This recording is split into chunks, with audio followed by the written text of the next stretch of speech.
Favorite either style of beer or brand of beer?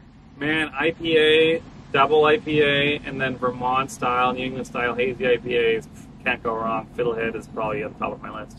What should be standardized first, TPads or baskets? Oh, that's a really good one. Man, that's hard to choose. There's so many pros and cons for both. I'll go with baskets, but TPads is a real close second. Time lapse, glitch, hex. Fuck, marry, kill of those three. Oh, I will fuck the hex right off the bat. It's just like the sexiest disc ever. Okay. I'll marry the time lapse because I already feel married to it because it's my little baby. And I will kill the glitch. Sorry. Princess Anna or Penelope? Definitely Princess Anna. That's not even close. Do you think you can throw over the green monster at Fenway? I've actually never been, which is shocking. All right, so we got the statistics. 310, the wall is 35 feet high. Oh, easy. See, I told you. That's what we figured. Favorite or least favorite show Emmett watches? Oh, there's Miss Rachel on YouTube, who is mental. She's addicting to babies and mental for adults. You're at the bar, you have to choose one. Billiards or darts? Oh, I have to choose one? Man, I have to probably go for pool. Most days I would say pool. Just because pool is my zen zone. It's my absolute. I can clear my head and not worry about all my problems. Your top 3 distance throwers of all time?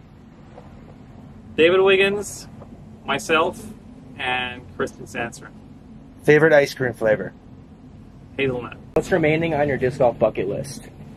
World champion. Basically the last trifecta for German, European, and world champion would be the dream life for me.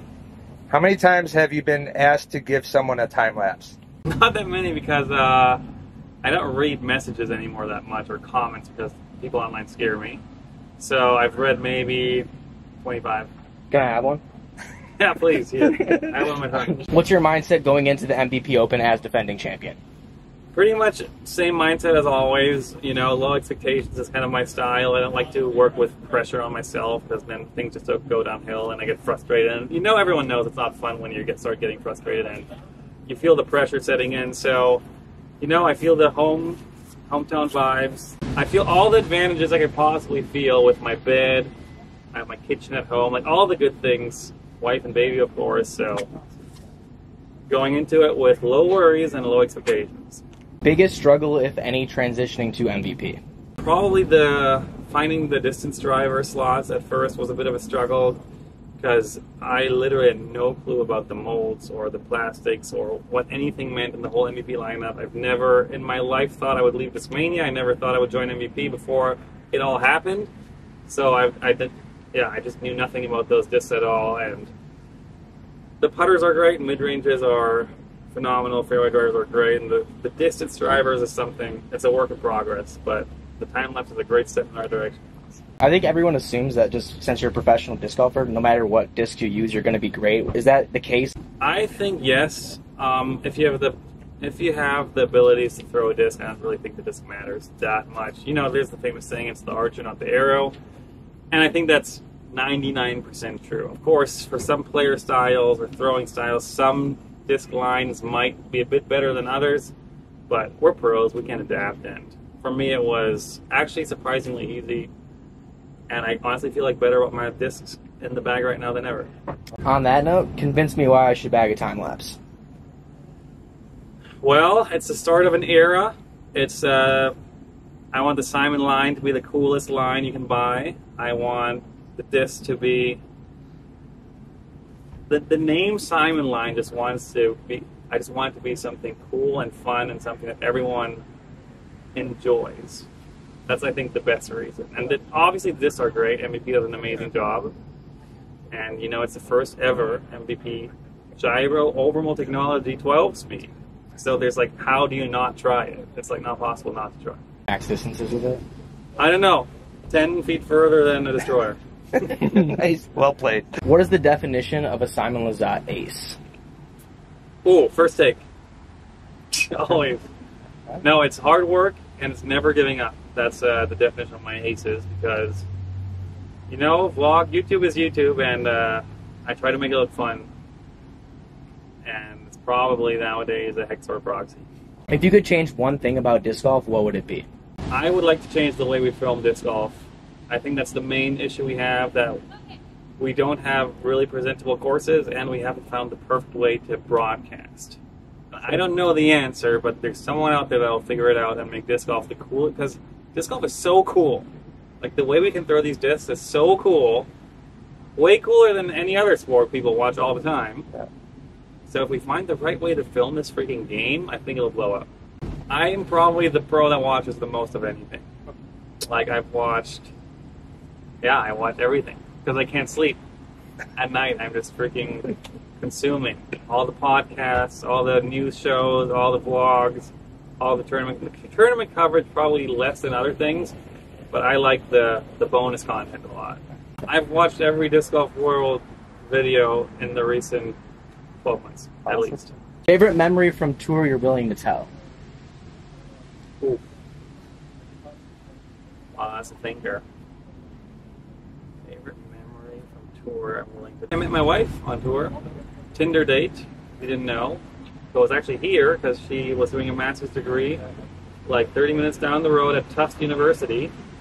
And it was my first time in Massachusetts, because usually it collided with my European plans, the MVP Open, or back then it was the Vibram or something. So it was a good date, and it sucked.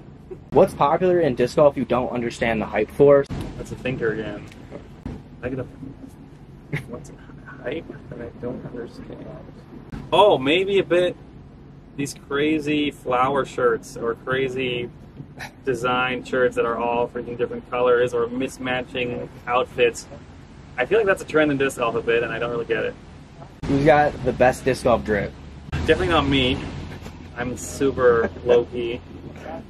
Always looks nice. Maybe Yuli.